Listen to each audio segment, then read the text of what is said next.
tous, le mariage chrétien, bienvenue sur votre émission catholique. Nous avons la joie d'accueillir pour vous des canonistes de haut vol. Nous avons la joie d'accueillir la sœur Julienne Amandikme. Ma sœur, bonjour à vous. Bonjour révérend Père, bonjour à nos téléspectateurs. Et soyez la bienvenue sur notre plateau catholique. Merci mon Père. Alors nous voulons tout savoir sur le mariage chrétien, ma sœur. Nous avons déjà parlé des empêchements, des conditions de fond et de forme pour que le mariage chrétien soit valide. Exactement. Ma soeur, beaucoup ont peur du mariage. Beaucoup ont peur de s'engager. Il y a même des gens qui s'engagent dans le mariage civil, mais qui ont peur du mariage religieux parce qu'ils disent, mais quand on s'engage, c'est fini. Il n'y a pas de divorce. On ne peut plus se séparer d'avec sa femme ou d'avec son homme. Ma soeur, d'abord, ils ont raison. En une phrase, monsieur, ils ont raison. Ah, ils n'ont pas raison. Ils n'ont pas raison parce qu'en principe, tout mariage porte en son germe l'indissolubilité. Donc, ce n'est pas seulement le mariage canonique, même le mariage naturel a en son sein l'indissolubilité. Mais au civil, on peut avoir le divorce. C'est ce que vous refusez au plan religieux. Le législateur qui le refuse parce que c'est une union indissoluble, hein, c'est une propriété essentielle du mariage. Et lorsque cette union là est consommée, et surtout un mariage sacrement, aucune puissance humaine, aucune puissance humaine ne peut rompre ce lien, sauf la mort. Donc c'est quand un des conjoints meurt, l'autre peut aller se remarier. Encore que quelqu'un dirait que quand on aime vraiment, il ne faut pas y aller. Mais bon, voilà. Donc, autrement dit, le mariage est indissoluble. Le mariage est indissoluble. Il n'y a que la mort pour mettre un terme. En principe. Mais ma soeur, on entend l'expression, oui. C'est-à-dire on entend déclaration de nullité de mariage. Oui, mon père. Ce n'est pas ordinaire comme expression, ce n'est pas ordinaire. Alors, qu'est-ce à dire? C'est quoi la déclaration de nullité de mariage religieux? Voilà.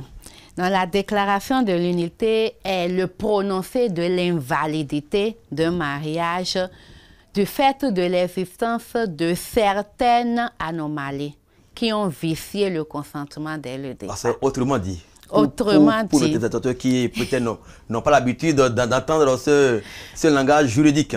Autrement dit, c'est que bon, on déclare quelque chose qui n'existait pas. Le mariage a été célébré, mais ce n'est qu'en apparence. Nous, on voit qu'ils se sont donné le consentement et qu'il y a eu mariage. Mais en réalité, ce consentement porte en son germe quelque chose qui l'entache, quelque chose qui fait que ce consentement n'est pas là en réalité. Voilà, s'il faut le dire de manière très simple. Alors, s'il y a ce cas-là, c'est vérifié et que dans maintenant l'installation de la vie ordinaire, les conjoints arrivent à aller chacun de son côté parce que le mal qui était là s'est révélé maintenant, alors un peut aller se rapprocher vers son curé ou bien vers le tribunal pour exposer son problème.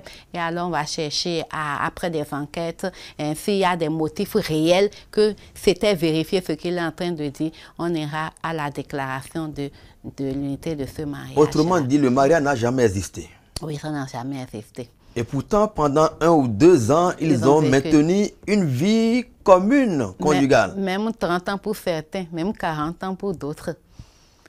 Alors, que disent des enfants qu'ils ont eu dans ce mariage, qui est faux et qui, selon l'Église, n'a jamais existé? Ça, c'est une bonne question, mon père. C'est légitime comme question, très objective. Et ça choque lorsqu'on dit que le mariage n'a jamais existé. Exactement, c'est choquant. Mais figurez-vous que nous sommes vraiment au niveau juridique et il faut donner à chaque mot son contenu. Et donc, c'est pour dire, je vais essayer de dire la chose un peu en fond. Pas, je ne suis pas très forte en fond, mais vous aurez à traduire en français. Oui, à traduire en français. On dit dans nos langues que c'est pas là où on a renversé les bagages là, qu'on est tombé. Qu'en réalité, c'est là où on a buté. On a buté. Qu'on a commencé déjà, c'est là où on a tombé. Donc le reste, là, on a titubé. Puis c'est ici, on voit l'effet. Mais en fait, ça vient de loin. Donc, c'est un peu la même chose qui se passe ici lorsque nous parlons de déclaration de nullité. Il y a déjà quelque chose qui est existant. Le consentement n'avait pas existé. On a vu qu'ils ont fait le mariage. Mais ce mariage-là portait déjà, au moment même qu'ils émettaient le consentement, un gemme, une anomalie, un défaut qui plus tard va se révéler dans la mise en commun des époux. D'accord. Donc, quand ils vont installer la vie communautaire, le problème va ressurgir. Et donc, c'est seulement là, maintenant, qu'on va dire, voilà, ça n'a jamais existé. Mais cela ne veut pas dire que l'amour qu'ils vont partager, la joie, la solidarité qu'ils ont vécu, l'unité qu'ils ont vécu, n'est pas libre. Ça a existé. Ce n'est pas nul. Les enfants ne sont pas nuls. Ils ne deviennent pas pour autant des enfants illégitimes. Ils sont des enfants légitimes au vrai sens du canon 1137. Donc, la nullité qu'on vient prononcer n'a pas d'effet sur les enfants, ni sur ce qu'ils avaient vécu et partagé comme époux entre eux. Et donc c'est pour ça que l'Église évite et refuse le terme annulation du mariage. On n'annule pas le mariage parce que l'annulation juridiquement a des effets rétroactifs. Si on annulait, c'est que les enfants même n'ont jamais existé. Les cadeaux qui se sont donnés, les jetons qu'ils ont prononcés, non. Ici, on n'annule pas. On va à la déclaration d'un fait qui était là, qui existait. On vient juste dire, voilà, ça n'avait pas existé. Regardez, ça n'avait pas existé. Donc, il faut être honnête et il faut avoir le courage de le dire. Mais les enfants restent leurs enfants légitimes et ils ont le devoir, les obligations morales et juridiques et puis tout ce qu'il faut pour accompagner ces enfants-là jusqu'à ce qu'ils grandissent, demeurent leurs enfants et ils vont se voir pour gérer la vie de ces enfants et l'éducation de ces enfants-là. Ils vont réfléchir ensemble.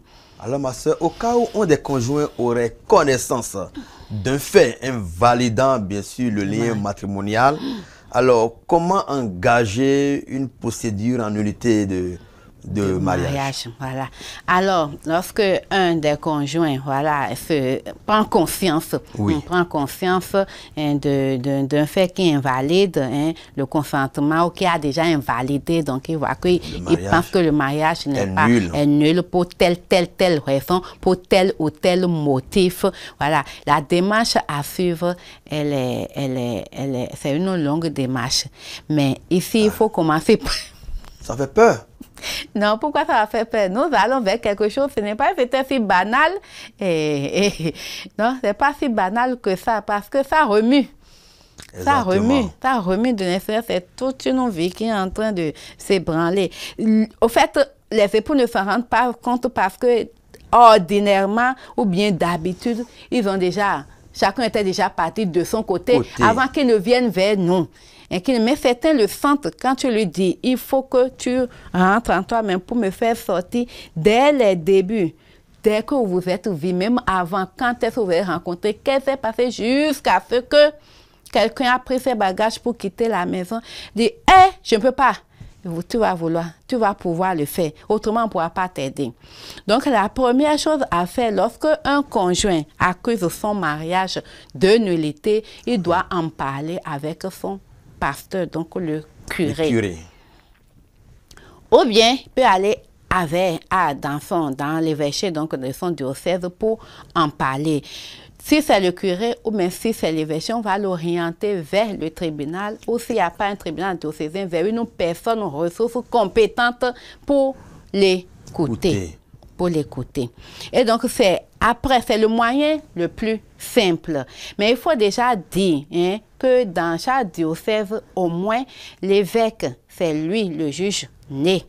Mais, puisqu'il a quand même plusieurs pouvoirs et il y a aussi plusieurs charges à accomplir, le droit lui demande de concéder, de déléguer ce pouvoir judiciaire à une personne, donc un prêtre qu'on va appeler le vicaire judiciaire ou bien l'official. C'est lui qui reçoit les demandes et maintenant voit la suite à donner. Ça, c'est toute une procédure vers laquelle on viendra tout doucement.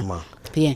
Donc, déjà, il reçoit, il va donner les possibilités. Mais si le tribunal existe et qu'il est bien organisé, il y a toujours un avocat qui est là et la personne peut le rencontrer et lui expliquer le problème, qui va lui donner des conseils. Et s'il voit qu'il y a déjà une apparence de bien fondé, de droit dans ce que la personne, les faits que la personne allègue, alors il va l'aider à introduire le dossier avec le libelle. Ça aussi, on y reviendra tout doucement. Alors, ce procès est-il un procès contentieux?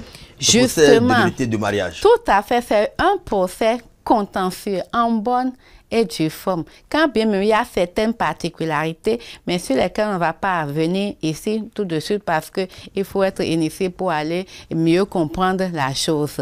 Alors c'est bel et bien un procès contentieux. Ici, il y a un litige. Le contentieux, c'est quand on est en discussion, on discute en bien. Il y a une discussion entre deux personnes ou deux ou plusieurs personnes ou c'est un droit qui sont en train de discuter ou bien un bien qui est en jeu. Le bien qui est en jeu ici, c'est quoi? C'est le mariage sacrement. Et c'est un bien de l'Église. De sorte que ici, ce n'est pas les époux qui se battent entre eux. Ils ne se discutent pas entre eux. Ils discutent un bien qui appartient à l'Église. Donc, dans le procès contentieux et de nullité du mariage, c'est aussi un contentieux un peu entre griffes atypique parce que il y a un bien qui est en jeu, mais ceux qui discutent ce bien-là, ce n'est pas eux directement qui protègent ce bien-là. C'est l'Église à qui appartient ce bien, qui protège ce bien, mais qui a en même temps le devoir de protéger aussi les deux conjoints. Donc ici, nous n'allons pas, dans ce contentieux, nous ne cherchons pas qui des deux époux a tort, ou a raison. Ou a raison, non. Ne cherchons pas ça. Non, ce n'est pas une nullité au tort de monsieur, non, de monsieur, de madame. De madame, non. Ah non. oui. Ne cherchons pas qui a raison. Nous cherchons, nous voulons aller vérifier si le consentement était vraiment valide ou n'était pas valide au moment de l'émission de l'échange des consentements là. Donc le procès se passe autour, bien sûr, du consentement. Du consentement. Donc on ne cherche pas à savoir lequel des époux a tort ou a raison. Quand bien même, il pourrait avoir que ce n'est pas le fait de if qu'on en est arrivé là, et ou bien de anglais qu'on en est arrivé là. Nous ne cherchons pas à savoir qui. Nous voulons aller vérifier la qualité même du lien qui a été contracté. Voilà, dès le début. Voilà, donc nous cherchons la vérité objective. Et donc, c'est vraiment regrettable quand les époux viennent ici sur pied de guerre, comme ceux qui ont vécu au fort civil. Non, le tribunal, les agents pastoraux du tribunal, les ministres ont le droit de leur dire balle à terre. Même si ici, là, vous venez là, vous n'avez pas fait, nous, c'est notre bien même qui est en discussion. C'est le bien, oui, c'est le bien de l'Église qui est en discussion. Et donc, l'Église est bien organisée. Vous devez nous donner les faits et vous allez promettre de dire la vérité, bien que la vérité. Pas des maléfices ou des malhonnêtetés pour venir gagner quelque chose ou pas. Puisque dans son organisation, il y a un ministre qui est chargé de défendre ce lien-là au sein de l'Église. Comment on l'appelle déjà? On l'appelle le défenseur du lien. Et qui est présent dans tous les procès dans lesquels il y a un bien sacrement qui est en jeu. Au niveau de l'ordre, il est présent. Quand c'est l'ordination sacrée qui est attaquée, le défenseur du lien est présent forcément. Et donc, quand aussi il s'agit de mariage, il est présent aussi. Donc, ils n'ont pas à venir se battre encore ici. Et donc, ici, on est frères et sœurs, on doit essayer de se mettre ensemble pour qu'on aille vérifier quelque chose qu'on veut voir devant Dieu. Est-ce que réellement, ça n'avait pas existé ou si ça existait? Merci, ma soeur. Alors, ma soeur, quel est le tribunal compétent pour connaître des causes de nullité de mariage religieux. Voilà. Donc, le tribunal, d'abord au niveau de l'Église, nous parlons soit du tribunal ecclésiastique ou bien nous disons l'officialité. Voilà, l'un ou l'autre, nous sommes en train de parler du tribunal ecclésiastique. Quand nous parlons du tribunal, ça peut être le lieu, donc l'édifice. Ça peut être aussi le juge ou les juges qui vont rendre la justice. Voilà. Et donc, quel est le tribunal compétent pour les causes de nullité du mariage? Voilà, le canon 1672 nouveau dit d'abord que le premier tribunal compétent, c'est Pourquoi nouveau, ma soeur? Nouveau? Merci, mon père, d'avoir posé la question.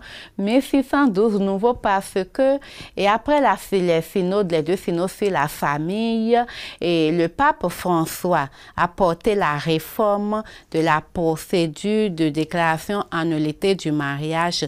Donc, les canons 1671 à 1691 ont été réformés. Et donc, en tenant compte de certaines difficultés des fidèles à aller vers les tribunaux et pour les cas pour demander la nullité du mariage, ainsi de suite, et vu certains problèmes, il a voulu un peu faciliter par endroit la procédure pour permettre aux personnes qui sont en difficulté de pouvoir aller faire vérifier leur cas si vrai ou faux ils sont. Et il y a une nullité déjà qui a entaché le consentement ou pas. On peut toujours aller vérifier. Donc, c'est pour ça que tous les canons qui parlent de la procédure en général sont encore valides. Mais quand nous prenons de cas spécifiques de nullité, parce que ce que je n'avais pas aussi dit, les procès en nullité du mariage fait partie des procès spéciaux, des procès spéciaux dans l'Église. Et donc, cette partie-là a été réformée. Et donc, comme c'est introduit dans le canon, on parle de nouveau pour montrer qu'on est en train de parler de métis et non des anciens canons qui sont sur la nullité du mariage. Donc, avec le canon 1672 nouveau, le tribunal compétent, on a 3 tribunaux, pour ne pas dire 4 tribunaux compétents. Le tribunal compétent, c'est le tribunal du lieu de célébration du mariage. Premièrement, le tribunal du lieu de célébration du mariage. Donc, si par exemple, le mariage a été célébré dans l'archidiocèse de Cotonou, alors le tribunal compétent pour connaître d'une cause en nullité serait le tribunal ecclésiastique de Cotonou. Voilà. Deuxième degré de compétence. Voilà, degré de compétence, pas vraiment degré, mais deuxième tribunal compétent, parce que c'est au choix. C'est au choix. Ah, c'est au choix. Donc, il a donné plusieurs au choix pour faciliter. Donc, au choix des conjoints. Voilà, pour leur faciliter la tâche. Donc, le deuxième, c'est le tribunal du lieu où l'un ou bien les deux conjoints ont leur domicile ou leur quasi-domicile. Le domicile, c'est le lieu d'habitation habituel d'une personne. Mais le quasi-domicile, c'est aussi un lieu où la personne habite, mais pas de manière permanente. Merci, permanente. Donc, il peut peut-être qu'il vient au service de lundi au vendredi, il est là. Et donc, dans le week-end, il se transporte vers son domicile. Donc, c'est son quasi-domicile. Voilà. Donc, que ça soit le domicile, que ça soit le quasi-domicile, les tribunaux qui sont sur ces lieux-là aussi sont compétents. Autrement dit, si, par exemple, ils ont célébré leur mariage à Abomey, et que, bon, 10 ans après, et pour question de profession, les deux conjoints vivent à Cotonou. Le tribunal de Cotonou peut connaître de la cause. Tout à fait. Il serait compétent de connaître la cause. Maintenant, un autre tribunal, le tribunal du lieu où on peut recueillir la majorité des preuves. Puis ce qui dit procès dit aussi preuve. La preuve est la rançon du droit. Voilà. Et donc, quand il n'y a pas de preuve, on ne peut pas faire un procès, on va laisser pour le doute. On n'arrive pas à rassembler les preuves, alors il ne peut pas. Avec quoi on travaille? Donc, le lieu, là où on va rassembler assez, recueillir les preuves, alors ce tribunal-là aussi est compétent. Donc, voyez-vous que le législateur a vraiment balisé le terrain et facilité la tâche aux conjoints d'aller vers l'un ou l'autre des tribunaux. Voilà. Et si le demandeur n'arrive pas à situer le défendeur, c'est des thèmes qu'on va expliquer plus tard. Voilà, donc le demandeur n'arrive pas à situer le défendeur, il peut aussi appeler, aller vers le tribunal de là où lui seul il est. C'est ce tribunal-là, il connaît.